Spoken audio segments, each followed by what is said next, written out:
Halaka, Captain Dado ng dating Scout Ranger mga kababayan, sumabog sa galit mga kababayan lalo na dito sa AFP. At tinawag niya mga kababayan ang AFP wala daw dangal. Halaka mga kababayan, ang tindi ng mensahe dito ni Captain Dado mga kababayan. Kahit ang gobyerno natin ay binanatan mga kababayan, grabe, pati si BBM. Ito na, panoorin natin kung paano magalit ang isang ex-Scout Ranger. Mga kababayan, grabe ang tindi ng galit dito ni Captain Dado mga kababayan. Kahit sinusukan nyo ko, I don't give a shit kung sukan nyo ko. Putang ina. So what? Kung ganyan na rin lang ang klase natin sa class of 1983, sa inyo na yung class of 1983, sukan nyo ko, susuka ko rin kayo. Putragis. Kung ganyan yung klase natin. Namputya, once upon a time, I know you guys na matitino kayo. Tapos ganyan yung klase natin. You look the other way around. Ano, nakinabang kayo? Enjoy kayo lahat?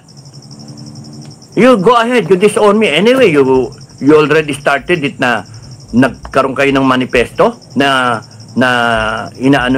disclaimer. Gusto nyo ako mag-disclaimer? Ano yung disclaimer ko sa mga sinasabi ko? Sinasabi ko lahat galing sa puso ko, galing sa katotohanan din. Tapos gusto nyo na mag-sorry ako sa klase. Sinong putang na nagsabi nun? Mag-sorry ako sa takin ko Tarantado kayo. Hindi porke kayo mga general, akala ninyo. Tanggalin nyo yung pagka-general nyo, wala kayo. Kunyari yung mga kaya nga, mga mista ko, kalimutan nyo akong mista nyo. Okay lang sa akin. Hindi ako mamamatay, hindi ko kamamatayan. Kalimutan nyo mista ako. PM AAA, kalimutan yung PM-mayor ako. Because I don't give a shit. I don't want to be part of this stupid organization na nakakaya. Mga PM-mayor, nakakaya. You stand for courage, integrity, loyalty, and who you are. Nasaan kayo ngayon? Pati yung armed forces, nasaan kayo? Courage, integrity, loyalty. Puta na, honor code pa tayo. Ano yan? Kaplastikan na yan? 4 na taon? Ilan yung kadete namin dinismiss sa honor committee? Ilan? May honor committee pa na dismiss. Just to uphold yung system natin. We do not lie, cheat, steal. We do not tolerate. Ano yan? Bangag. We are tolerating. Putragis yan. Ninanakawan ng Pilipinas, we are tolerating. AFP, Browner, ano ka? Kayo mga commander dyan, you're very proud being a PM-mayor? Shit! Ayan, mainit na naman ulo ko. Putragis yan. Kaya sa mga matitinong PM-mayor, you take a stand. Putang ina, kayo natatakot. Inciting to sedition. Puta na, kasuhan tayo nila lahat nila. Inciting to sedition, rebellion. Subukan natin. O tignan natin. Pagka humiwalay ang buong Pilipinas sa Republic of the Philippines, ang matitira, Ilocos. Subukan natin. Kayong lahat ng pro-BBM, diyan kayo lahat sa Ilocos.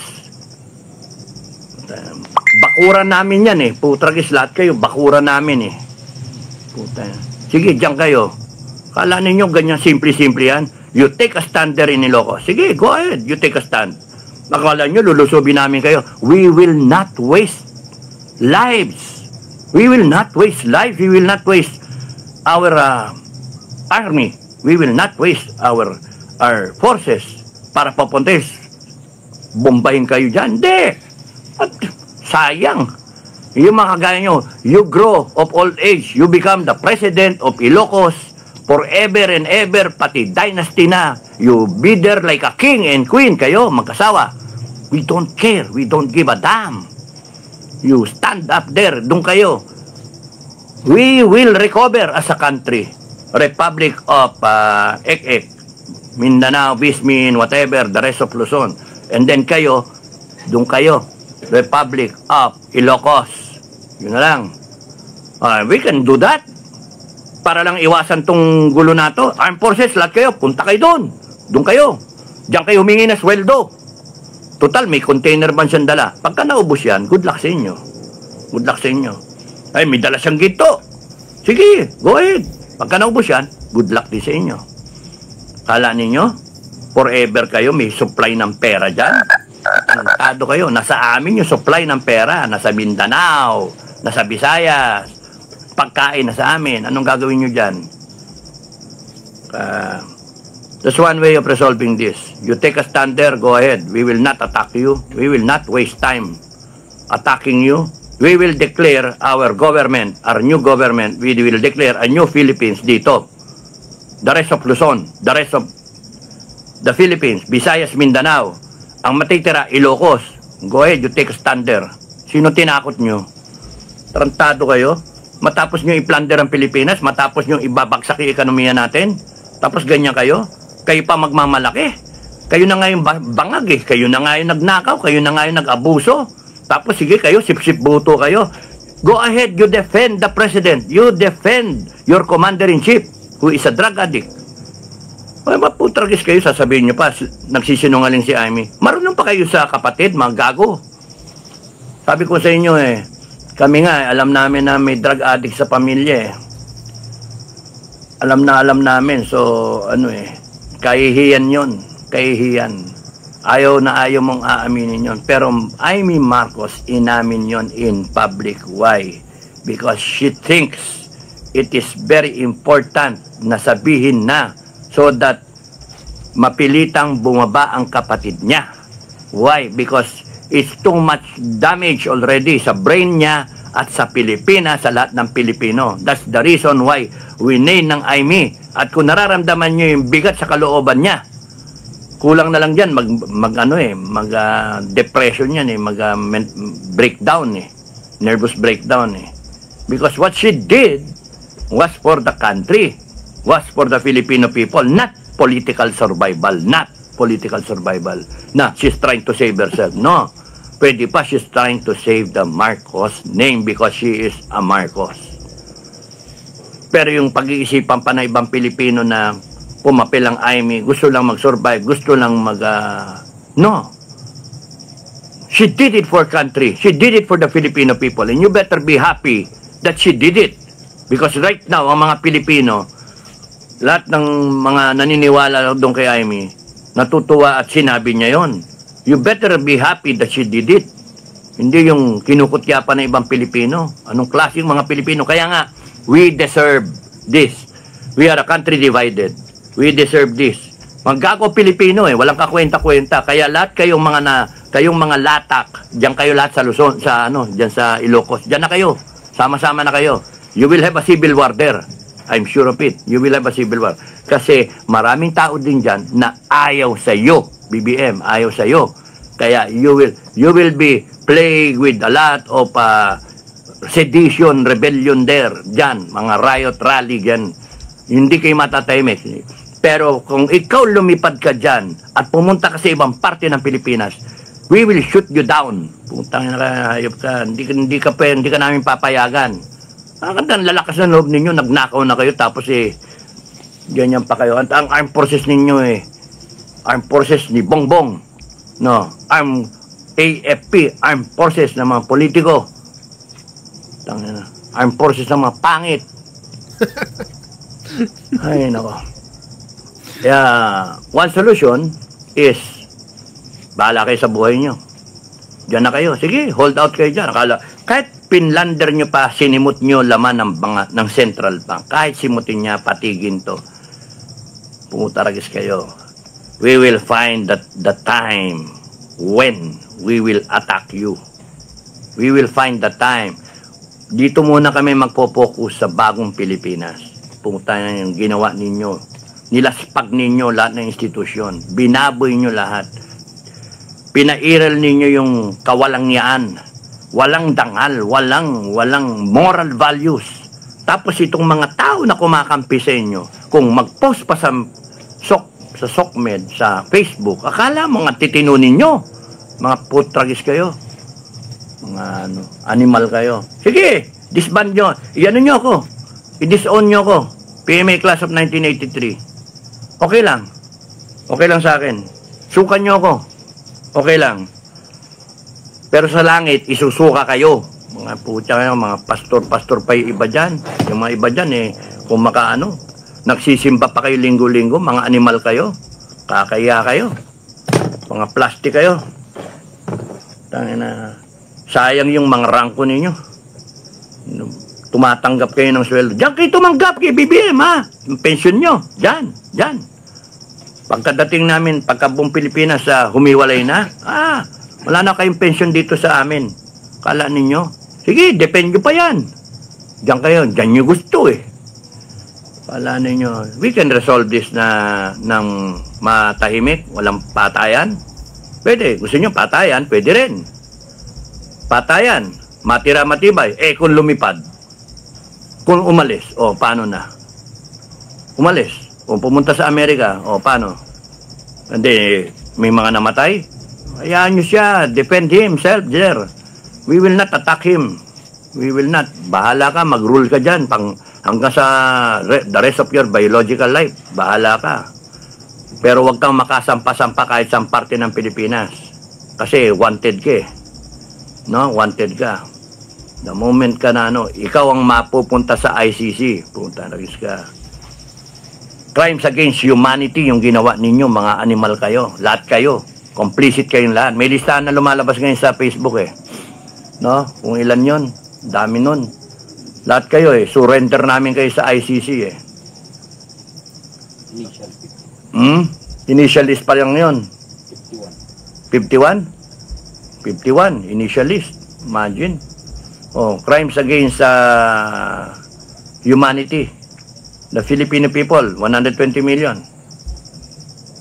Ninakawan nyo kami. Binaboy nyo kami.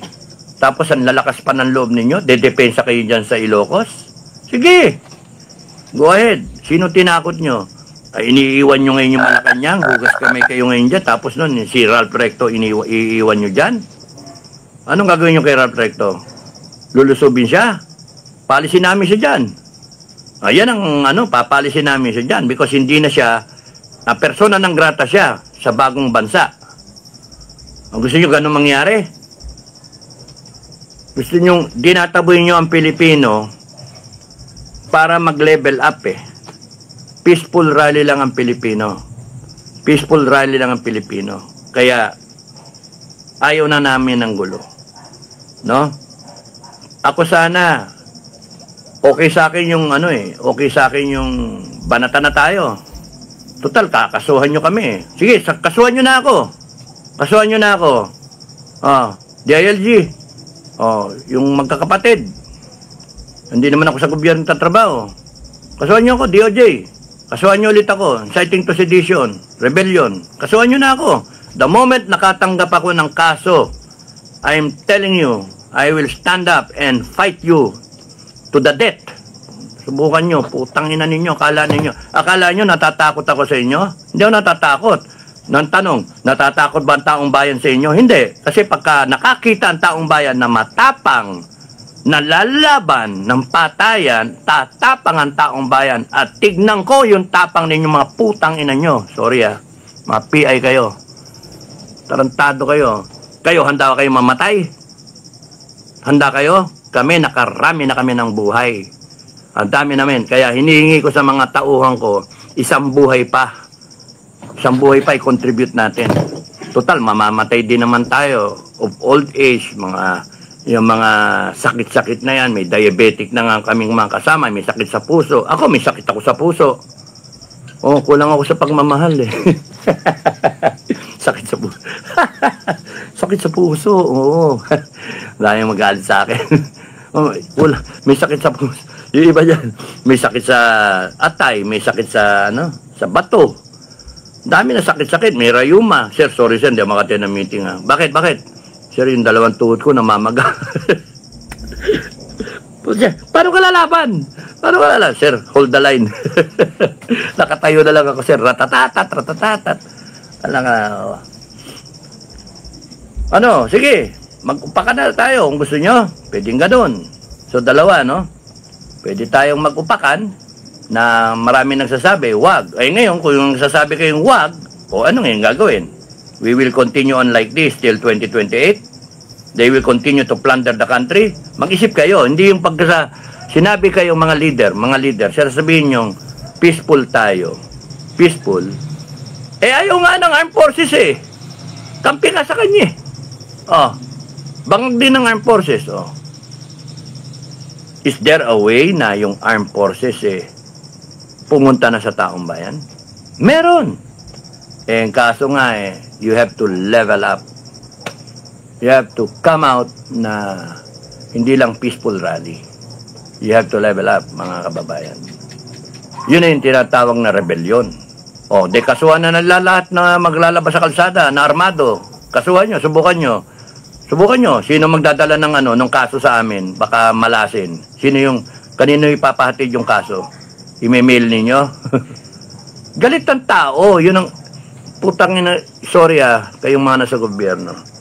You do not get what I'm saying. No? What I'm trying to tell you is, I'm warning you, you should think it over. Because buta na kayo. Drug addiction, yung presidente. So you're trying to defend the president who is now known na may drug addiction. The problem is, hindi naman niya magpapa-hair follicle drug test. So nakabinbin. Hanggang nandyan siya, he continues to enjoy the power. So what the Filipino nation should do is to stand up, but it cannot be peaceful already because tignan nyo yung nangyari, ilang peaceful rally yan ang sinasabi ko. Ilang peaceful rally na yan at tinawanan lang. Tinatawanan, sinasalag at hinarang lang, ginamit pa AFP-PNP, Coast Guard, nakaharang. So, paano? Na meron nang sinabi yung kapatid, ina-admit na siya ay drug addict, anong ginawa nila? Tinatanggihan pa ngayon at pinalalabas, inciting to sedition pa ang Amy Marcos. Kakasuhan daw. Subukan yung kasuhan si Amy. Subukan yung kasuhan. Oy, welcome to the club, Amy. Welcome to the club. Ako yung sino ba yung mga nauna dyan? Sabi ko nga, pang-national yung kaso na yan pwede ka nang tumakbo na eleksyon inciting to sedition. Kaya talaga. So, ang ano niyan, ay, nako. Kasuhan nyo. Yun ang panakot nyo, kakasuhan nyo. And then what? Pagka kinasuhan nyo kasi, yung mga leader, it will embolden them. They will enter the mode of survival. Survival na to. Lalaban yan. Mag-aarmas yan. They want to have the leaders, lahat ng leaders, arm themselves, and will be followed by all the followers na nakita nyo sa rally na milyon to arm themselves. And then magmarcha sila. Ano haharangan nyo? Babarilin nyo? Magbarilan talaga tayo. Ang mangyari dyan, ubusan tayo. Meanwhile, Bongbong Marcos will escape. Sino bang nagsimula nitong lahat? Siya. Siya yung may command responsibility. Sino nagdahilan na bakit naghati-hati Pilipinas, may Marcos, may Duterte? Sino? Siya. Sila. May plano sila So yung ginamit nila yung pera ng taong bayan para yung narrative, binira ang Duterte. Binibira hanggang ngayon. Sinurrender sa ICC yung tatay, yung anak na nakatutok as vice president na anytime pwede mag-presidente, natatakbo sa 2028, ayaw nila. Kaya hindi siya mag-resign para hindi itong makaupo. Hanggang sa huling sandali, ayaw nilang paupuin. So, ang narrative nila, sama-sama sila, CPP, NPA, Pinklawan, Dilawan, at saka yung Marcos, loyalist. Ayaw nila. Bakit? Kasi pagdating ng Duterte, umupo ang Inday Sara, takot sila. Ubus sila. Kung korupsyon lang, ubus kayo. Kung sa katinuan lang, uubusin kayo. Yung mga style ninyo, hindi yan palalakpasin. At kayong mga politiko na mga paru-parong bukid, lipat-lipat, hindi kayo makakaporma. Kasi ganun ang Inday Sara. Hindi siya magko-compromise. Kung si Tatay Digong nagko-compromise noon, itong Inday Sara will not compromise. At least ako, that's how I see her. That's why she's not talking to anyone. She's not talking to anyone. And she's relying on the Filipino people. Yung iba sa inyo sinasabi, hirap na kami, Inday. Ano ba? Hirap na hirap. Kumakain pa naman tayo. Natutulog pa naman tayo. Di pa naman tayo duguan. Anong hirap na hirap? Let's not exaggerate things. What we should exaggerate on, what we should be serious about is yung ano yung gagawin natin. Oh, hindi siya alis. Yan, hindi na siya alis. O anong gagawin natin ngayon? Hayaan ba natin? Magtatag ba tayo ng hiwalay na bansa? Tigas ng ulo eh. Sige, diyan kayo lahat. Norte. Diyan kayo lahat. Norte. Kung ikaw matino kang presidente at alam mong inosente ka, hindi mo kinakailangan umalis sa Malacanang. Hindi mo kinakailangan dalin ang yaman mo, yung pera mo, yung mga ginto ng Pilipinas. Excuse me, doon sa norte. What for? Why? What for? So, pagkakaiba ng Marcos Sr. sa Marcos Jr., napaka-glaring. Marcos Sr. umalis. Iniwasan. Marcos Jr., he is operating with the same playbook ng tatay niya. Hindi niya ma-declare ang martial law. Bakit? Nagsasalita ako na, putang ina, subukan niyo, mag-declare kayo martial law. The moment you declare martial law, the next day, I am there in the street, armed already. And I will undeclare it. And I will declare a people's martial law, a sovereign people's martial law. All power emanates from the Filipino people. Your power to declare martial law, Bongbong Marcos. Makinig kayo.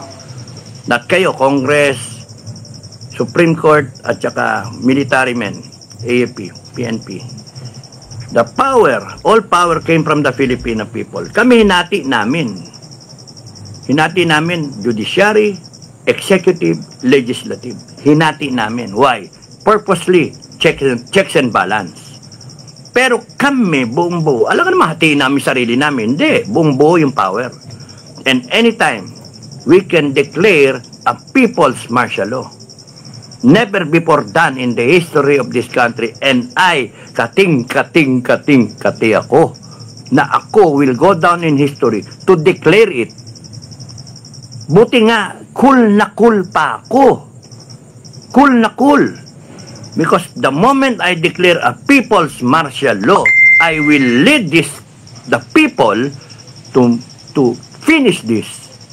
Tanginan nyo, hayop kayo, lalakas ang loob nyo, makakita kayo ng martial law ng taong bayan. Gusto nyo, lalabang kayo? Magpatayan tayo.